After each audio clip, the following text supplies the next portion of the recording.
All right, what's up, guys? What's up? We're over here with my boy Oscar. Yes, sir. Yeah. So today we got the interview. Let's get it. Let's get it, champ. So so how'd you start singing, bro? Well, primero que nada, I want to just thank you for the interview, champ. You know what I'm saying? Thank you for the time. I really appreciate it. And yeah, let's get down to business. Big shout out to my boy Marco y toda su fanbase que nos sigue a través de estos aparatos, ¿no? Y pues, yeah, bro. So I got into music. I pretty much grew up in a music environment. My pops played music. So growing up as a kid, I was always around music, you know what I'm saying? Él tocaba la batería. Ya se retiró, but that was a big influence on my life, on my upbringing. Y pues aparte de music was always you know, like Mexican moms, you know, bumping music, cleaning the house type of vibe every Saturday, you know. Music was always a big part of me. A los 8 años comienzo a tocar el piano. Y a los 13 me integro al grupo de mi papá, bro. So since I was a kid, bro, I've been grinding, bro. Been on that music grind, you know. Hell yeah. And you grew up, where'd you grow up? I grew up in East Los Angeles. Ahí tiene su casa, en el este de Los Ángeles. Pero mi mamá es de Chihuahua y mi papá es de Jalisco. So Jalisco en Chihuahua. Saludos a toda mi gente allá también, you already know. But East Los in the building. East Los. East Los, bro. Hey, shout out El Mercadito. Oh, that's right, champ. Sí conoce sus calles. Hell yeah, champ, you know. And it's lovely too. I mean, every part of the world is lovely, pero I feel like me identifico mucho, pues not just because I was born and raised there, but it's like hardworking Latino community, you know, like everywhere else, bro. Pero like I really love that, you know, and I say it very proudly. I always represent music. I represent East Los Angeles through my music y siempre. Even my first, con esto tengo todo, mi primer álbum que lancé con Del Record se llama Gente del Este, you know, porque había varios personajes. Yes, sir, yes, sir. Giddy. I don't know what's gonna happen. Shit, I'm already dropping my phone. Yeah, pero te digo, había varios personajes del este de Los Ángeles, you know, so it's something that I represent very highly and very, very proud of, you know, Jan. Hell yeah. And so when you were in high school, like, what promoters were around during that time? Damn, high school days were some good days, man. Pues, fíjate, my freshman year was 2009. 2009 Jera was like lanzando macizo, bro, like reventando. So, pues Ángel del Villar, güey. Ángel del Villar at that time, you know. But then you also had, like, in my era, like, of high school, it was like Larry Hernandez, you know, like, me pongo un toque de cos. Like that era, you know. Roberto Tapia was coming out, like, dropping fire tracks, bro. Like, corridos, the corrido scene was big at that time, bro. You know? But as far as the promoters, though. Oh, promoters. Skirt. Pues Ángel del Villar, bro, because, te digo, estaba desarrollando mano a mano con Gerardo Ortiz, you know, so I would say Ángel. Ángel Del Records was barely like encajando machine. And I think actually that's the year they started. 2009? If I'm not mistaken. Yeah, 2009? I think 2009. Jimmy was around already? Yeah, he had been around too. More like in the flyer scene, I believe, at that time too. Like flyers in LA, all that. Just the norteño scene in general was very popular at that time. I mean, it still is, you know what I'm saying? But I have a lot of flashback memories right now, you know, in regards to that particular era. So your high school days, that was like when you were in school, music was your main focus while you were doing classwork and stuff? Yeah, absolutely, bro. Music was always my main priority, bro. Like, and also the ladies, you know, I would get a little sidetracked, you know, with the ladies. In high school, you know, but hey. pero fíjate, champ, in high school, like, I feel like in that era though, bro, like, we were considered like the paisas, you know? Like, I feel como que ha pegado más, like, it wasn't kind of cool. Like, yo escuchaba música en español at that time, but it wasn't kind of cool, bro. Like, people would look at you like chunti, wey, like, you know what I'm saying? Type of thing. I don't know, like, if you remember that. For playing, like, the... For playing that music, because era corridos, wey, you know what I'm saying? But that, yeah. You know, now it became cool. Like, oh, you play, bro? Like, oh, damn, that's cool, you know? But we were in there, in that mix, when it wasn't like, you know what I'm saying? Íbamos contra todo, pues, you know what I'm saying? Like, I know what you mean. You get what I'm saying, right? It was like the paisas. You would have your rockers. You would have the skaters. Everybody was kind of like divided, unfortunately, you know. And what we would project is unity, my guys. What we project is unity. Yes, sir. And hell yeah. And so who did you look up to during those high school days? Hey, I was a fan of a lot of artists, bro. At the time estaba también, pues mira, vamos a lo mismo, champ. Del Record estaba lanzando mucho talento, bro. Like, they had a lot of people, you know. I would look up to, Jera was one of them. You had Grupo Escolta at the time. And I mean, obviously you had your Chalino, you know, like, your Chalino, mucha gente, el As, o sea, mucha gente que tocaba como ese estilo de música, ¿no? But I was just a fan of music in general, bro. Like, I don't really have any, like, okay, like, that's my idol, you know? I just think the culture, the regional Mexican music in general, I saw it as one, you know what I'm saying? If I liked the vibe to it, bro, like, I would follow, you know? Me gustaba, bro. Me gustaba escuchar todo tipo de música. Al igual también hip hop and rap, don't even get me wrong, bro. Like, that was a big part of my upbringing as well, you know? I was kind of like in both of those cultures, you know? Corridos and the other side. Hip hop and rap, you know? That's true. So it was kind of like... That's how I feel like a lot of Hispanics like go through that. Yeah, right? There's like the Hispanic side and then the American side. Sí, claro, bro. Se adapta uno, pues, you know? It was kind of like trending, was kind of like... Well, people are... It's all trends, bro. Like, si te pones a pensar, o sea... Así es la vida, you know? Todo va cambiando, va evolucionando las cosas. Things are changing, you know what I'm saying? Yeah. Evolution. But I feel, evolution, bro. But, like, I feel that was a dope era, bro. Like, the early 2000s for corridos and, like, even rap in general, bro. Like, hip-hop, you know? I feel blessed, bro, that I was born around in the early 90s and I got to experience some of that dope music, you know? And so, like, what did the... Wait, did the girls in high school knew you sang? Yeah, so some of them did know because llevaba mi acordeón, bro. I would take my accordion to school. We would like chill, like the last days of school, I would always take my accordion or sometimes in between, you know. I also had a music class. So I would play the stand-up bass, bro. But we would play with a bow. You know, I didn't like the bow, champ, so yo lo remangaba como tololoche, you know what I'm saying? So it was like, dum. And yeah, bro, like everybody know, like they were like my homies, mi compa Raya, mi compa Jose, saludazos if you guys are watching this interview.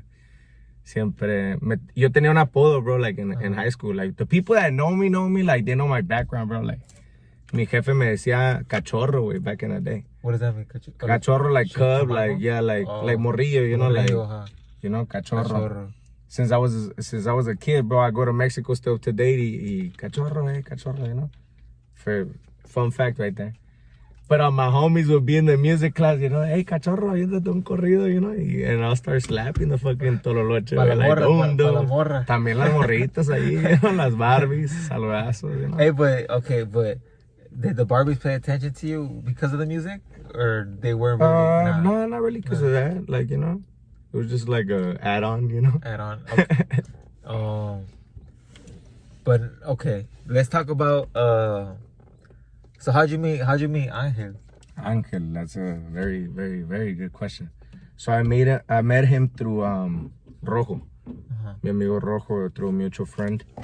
I meet Rojo through another homeboy, you know, the chain goes on. Pero yo conocí a Rojo ahí en el parking lot de Dell Records. I met him at the parking lot, I was chilling one day. Y le dije que... You were in the back of the parking lot? Yeah, I was in the parking lot. I was chilling with some homies right there. Que they were linking up. Homie Manitas and mi compa Tapia. They were going to meet up and do a little smoke break, you know what I'm saying? A little smoke vibe. Y en eso está Rojo ahí, pues. Y pues I introduced myself. I saw it as a opportunity to network, you know what I'm saying? It's always good to network, guys. Good to network. Exactly. So, I meet Rojo y pues le digo que I used to play in a band at that time. You know, I mean, I've always done music. I had, yo tocaba con mi compadre en ese tiempo que se llamaba Los Codiciados, the group. So I told Rojo, hey, I play in a band, bro. If you guys ever need music, you know, live music, estamos a tu servicio, you know. Y así pasó, then pasan las semanas and I get to go again to Del Records, bro. Me invitan otra vez. Y me topo Rojo otra vez. We started hitting it off, like, you know, resulta ser de que we literally grew up in the same neighborhood too, East Los Angeles y todo, so we had a few things in common.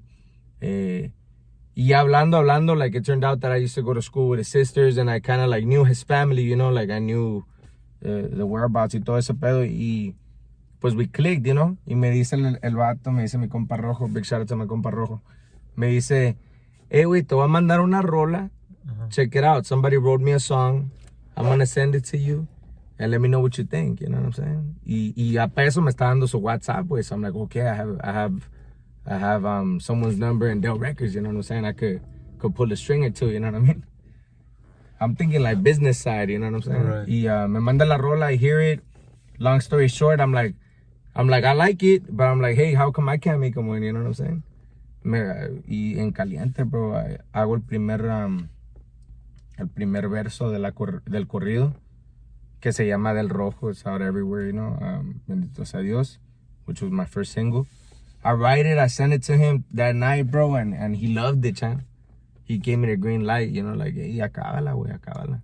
You sent it to him? No, he's to Rojo? First Rojo, güey, you know. Oh. So Rojo is my point of contact with Ángel del Villar, you know, because at that time, pues, they were running together, Machina ahí, and él, pues, y le mando la rola a Rojo, he likes it, es un bombazo, se la presenta a Ángel, they like it, bro, you know. At that time, I was just the composer, you know. And at that time, como que la quería Gerardo Ortiz, me la iba a grabar. Like, I think it's even in his YouTube channel still to date. And pues de ahí comenzó todo, pa. De ahí se prendió el comal, you know. Like, fuck, like, okay, we got something, bro, you know. And yeah, that's how I met Angel, bro. And then, well, actually, the time that I met Angel, I'm gonna tell you, they had hired us for Las Mañanitas de Ariel Camacho. So, the boss wanted to bring music, Ángel wanted to bring music to Ariel Camacho, as he does every year, you know, y un little altar que tienen. Y pues they always hire músicos, you know. It's inside the Del Records facility, yeah. So Rojo thought it was a good idea to take me there, you know, and I bring my group y todo, y cantamos unas rolas, y hey viejo, pues qué piensa este corridón, you know, ya le cantamos el corrido, and he likes it, y next day we were in the office, chopping it up, one-on-one, you know. Damn, and like. But yeah, point of contact right there. His office is inside the record store? Allí también en el building, yeah, tiene su oficina y todo. It's a big building, huh? It's a big building, bro. It's a big old building. Damn, and like. And a barbershop in there. That's a barbershop? Yeah, it's crazy, bro. And what did he tell you?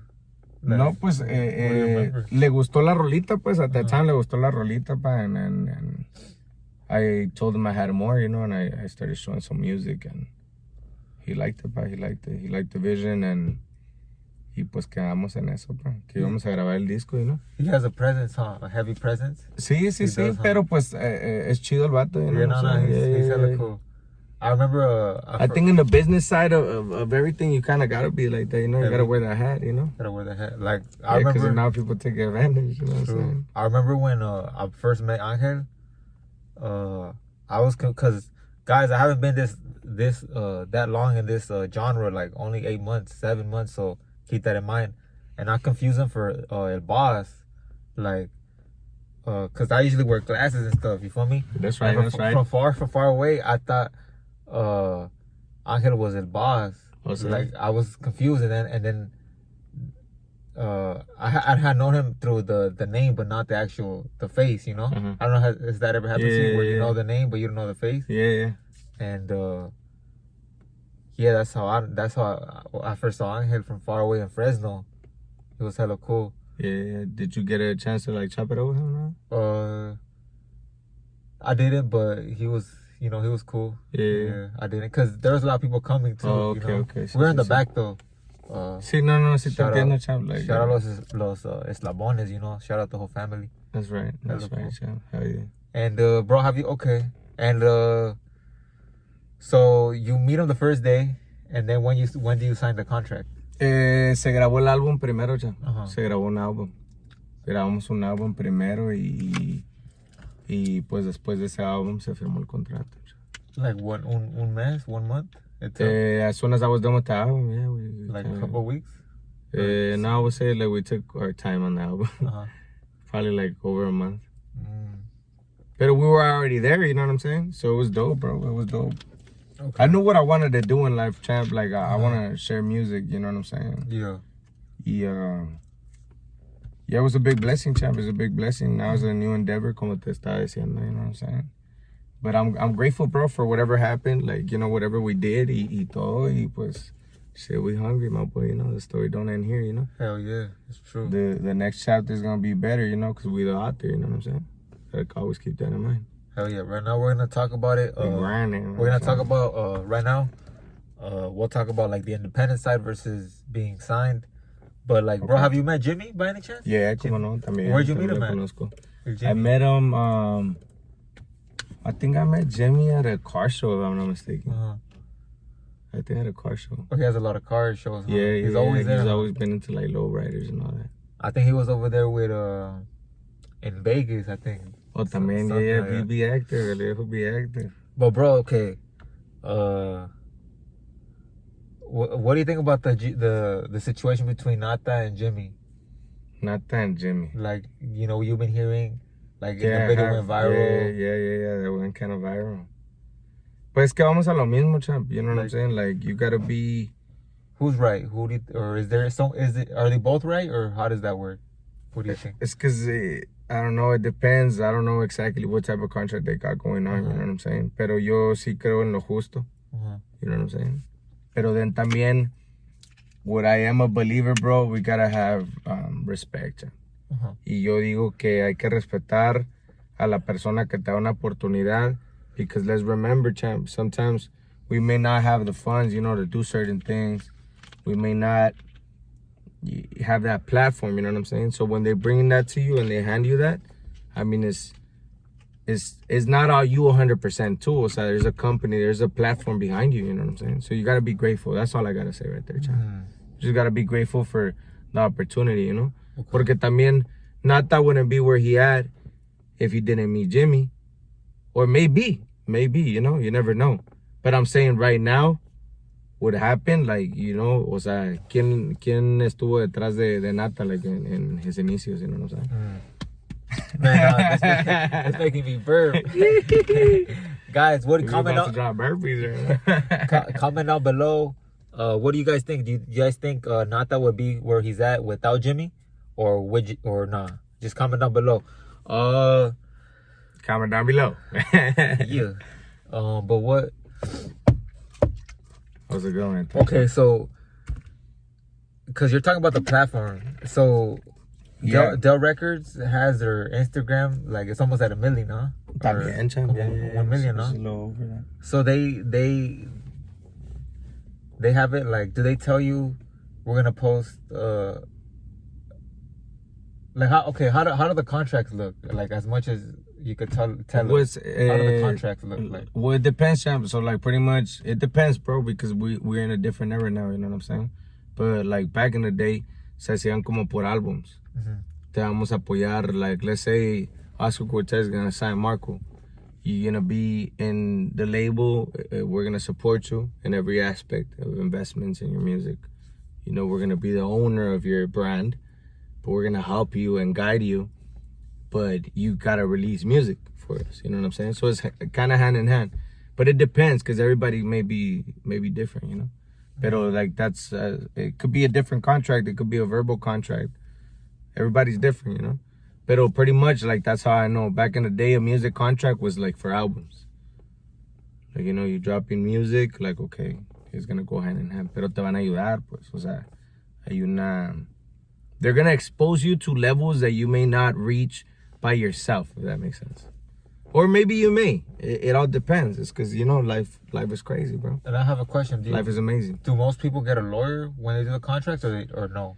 Well, I highly recommend you get a lawyer to read your contract, just because it might be language that you and I don't understand. You know what I'm saying? Just because, you know, they throw a little spice on there sometimes. You know. But you think it's 50? I feel like it's 50-50.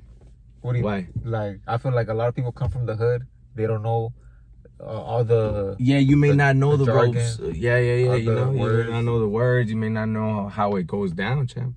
You may not know where you're signing 100%. And you think like you see the be money. careful. You see the money. Yeah, hey, bro. Like anything to chase your dreams, sometimes you're gonna do it, bro. You need even gonna ask questions, bro. Then you're gonna get it, champ. You know what I'm saying? Opportunities, from big labels. I'm saying like they don't come around too often either. That's true. So that's why I'm saying you gotta be thankful, bro. You gotta be grateful. Whatever happens, happens, bro. At the end of the day, a veces us humanity, we don't prevail because of fear.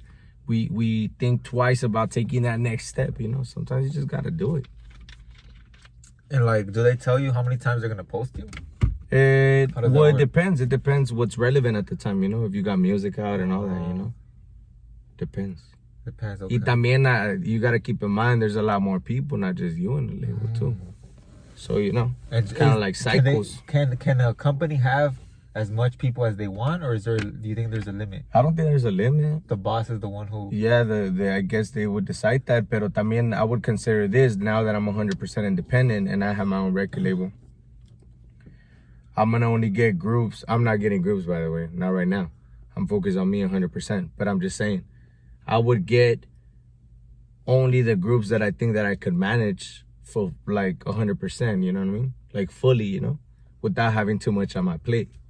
If that makes any sense, Like, como va a tener 10 grupos, y apenas le puedo dar la atención a uno, But it depends, that's why you got employees, you got your team and all that, but I guess it would all depend on the big boss, whoever's running the show. Yeah, but that's a good question. I don't think there's a number. Unless they have contracts too, With the boss? With the upper 1%. Shit. Hey, but look, it's hard being a boss, though. Yeah, it's hard. But okay, let's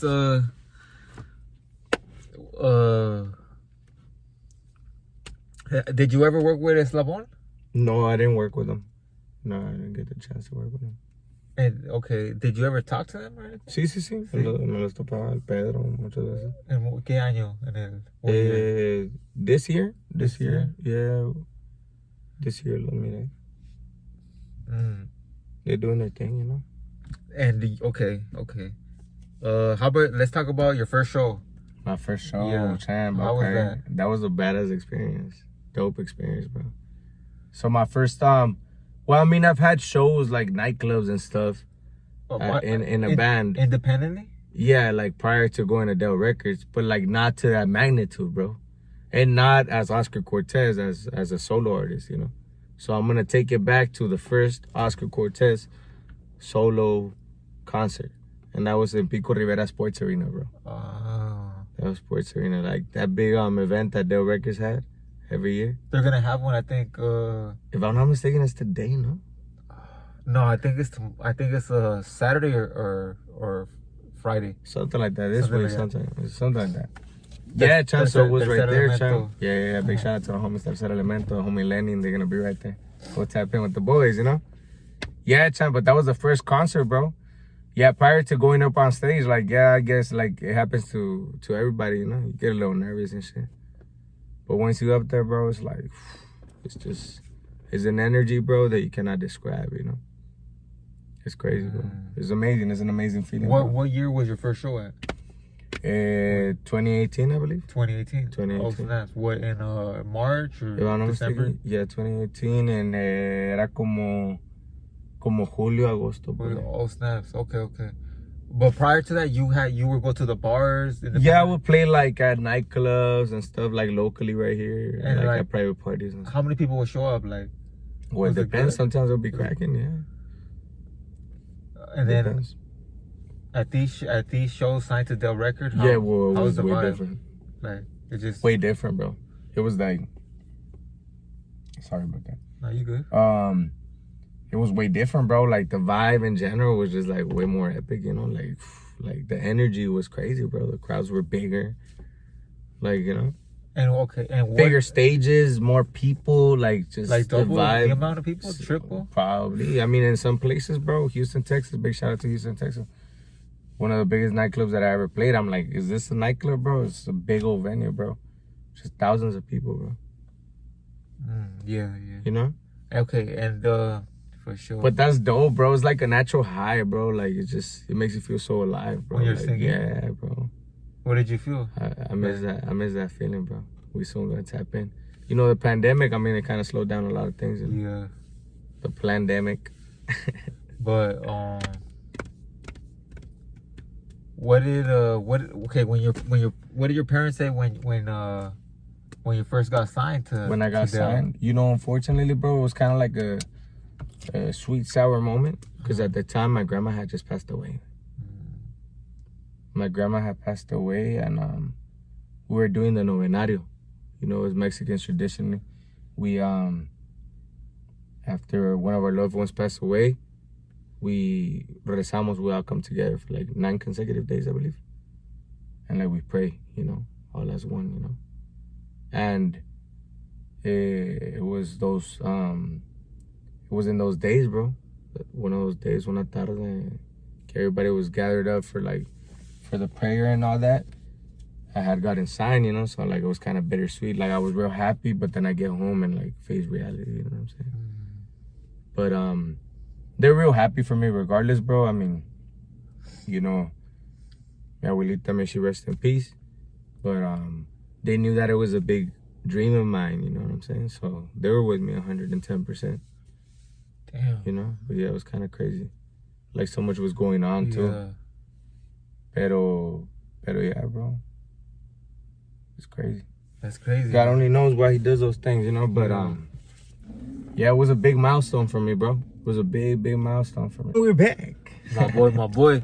All right, Oscar. So so how many followers did you have when you were before Del Records? How many followers? Before Del, champ, I was like probably a little over a K, bro. A little over 1,000 followers. 1,000? Yeah. And it has always been my same account, champ.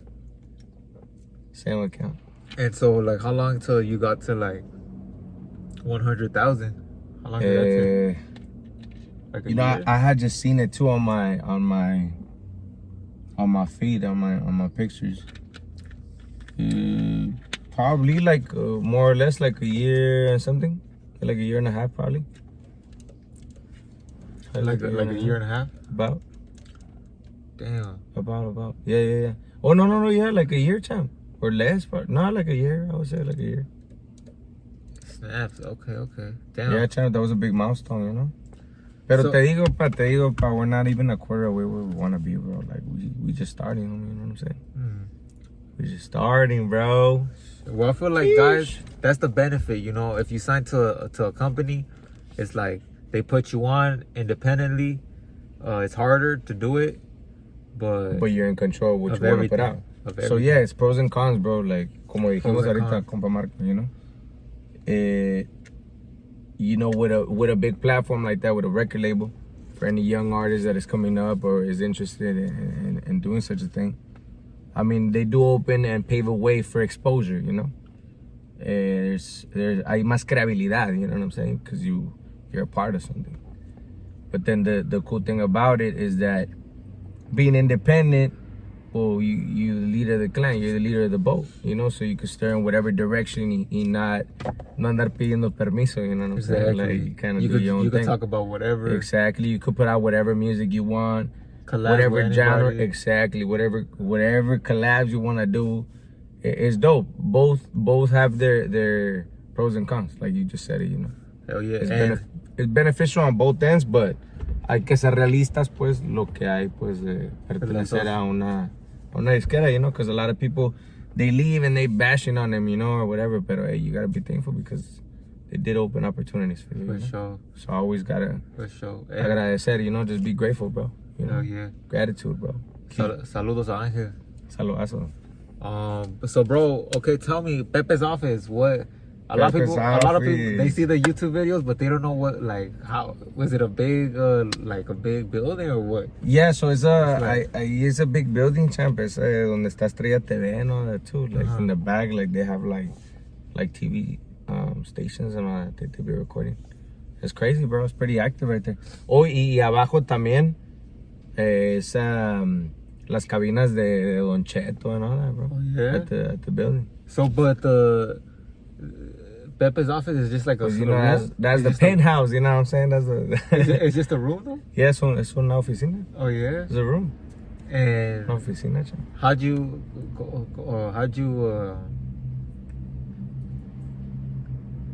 who introduced you to Pepe?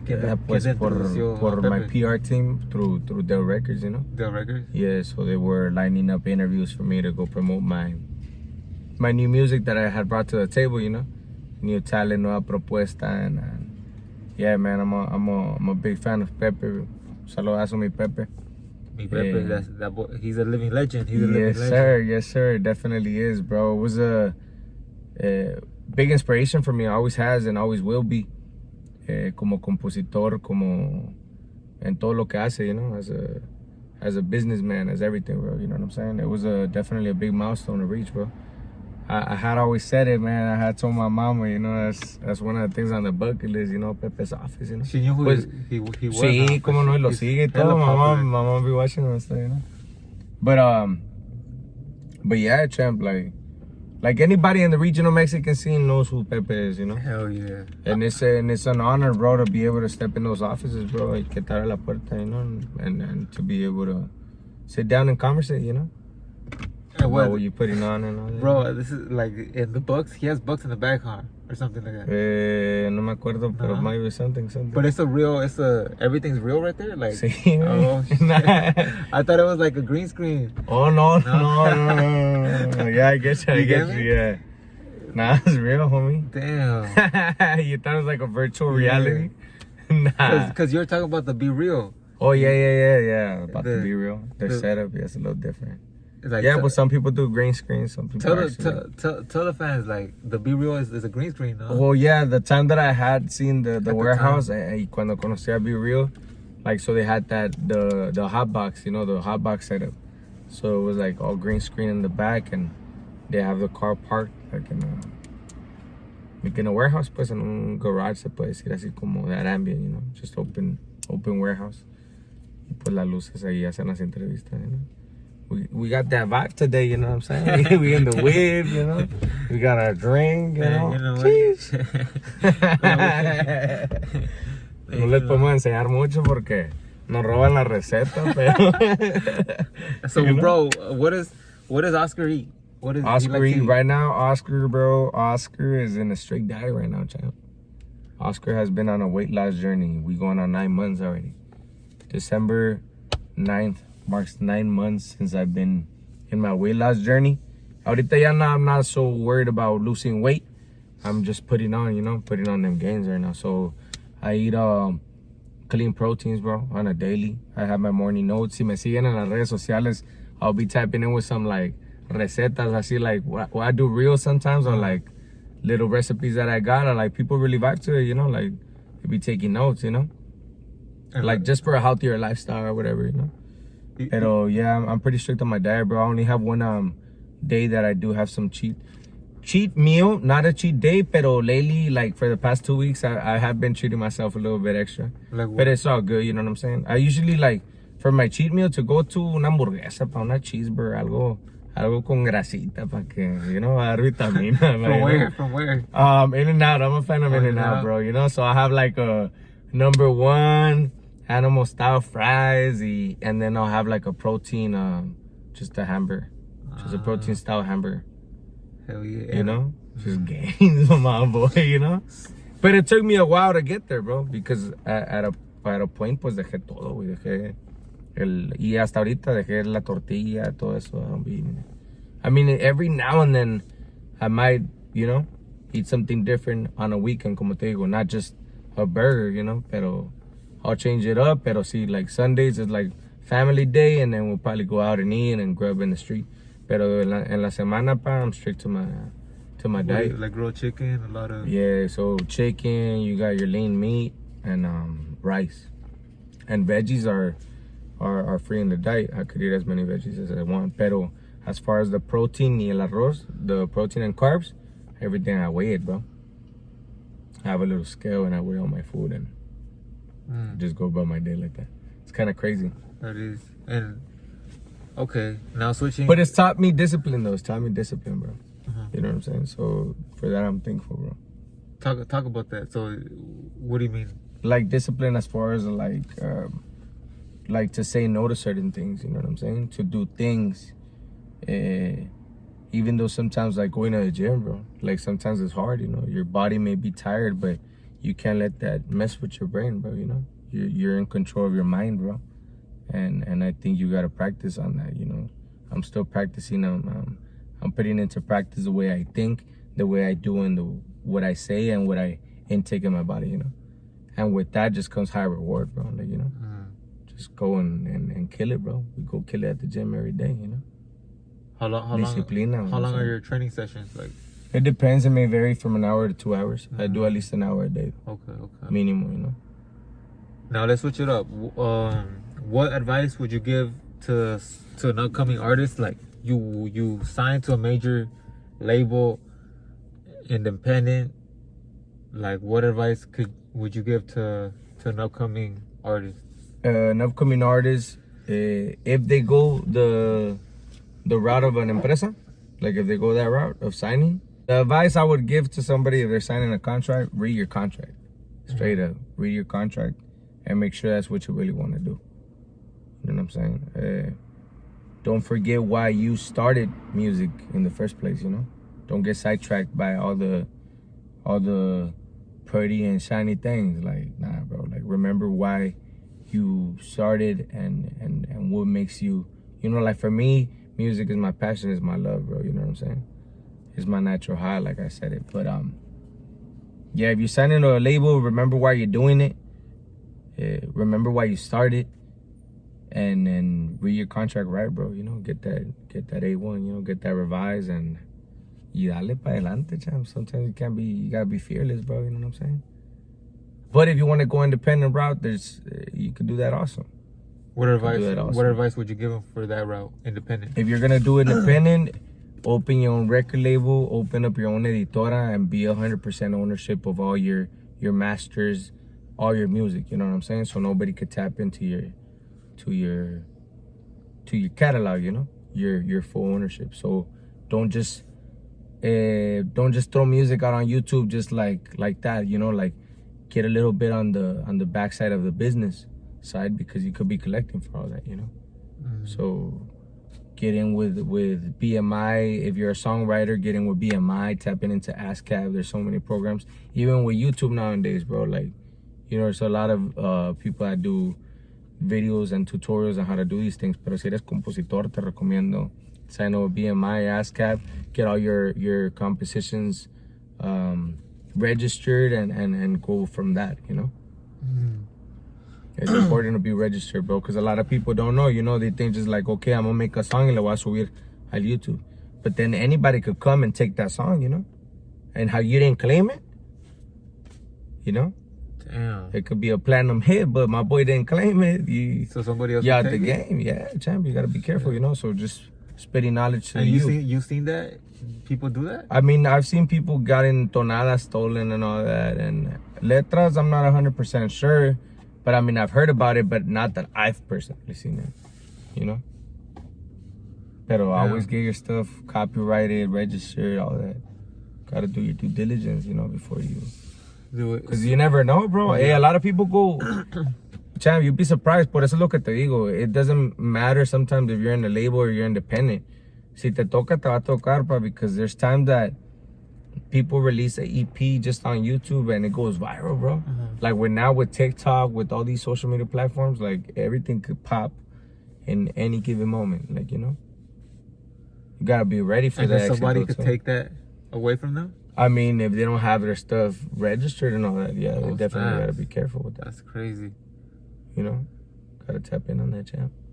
Mi raza, well, I want to thank my boy Marco right here for the opportunity. A1, my guy, you know what I'm saying?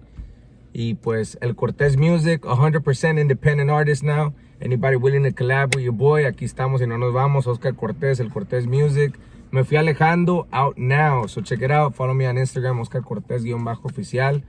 Tap in on all my social medias para que estén pendientes de lo que viene, mi raza. Espero contar con su apoyo, un fuerte abrazo y aquí estamos y no nos vamos, y no sé. Del rojo es mi color Ya yo en mi pulmón. Los tatuajes en la lona de mi piel. Tinta corre da montón. E Slows in the building, yes sir, check it out. Compa Marco. Hell yeah. Jeez. Alright, pues ahí está mi gente. Ahí estuvo el interview. You know, I hope you guys enjoyed the interview. You know, pretty much covered everything. Comment down below what you guys think. Leave in the comments below what you think about this interview, man. And make sure y'all like and subscribe. Yeah. Let's get it.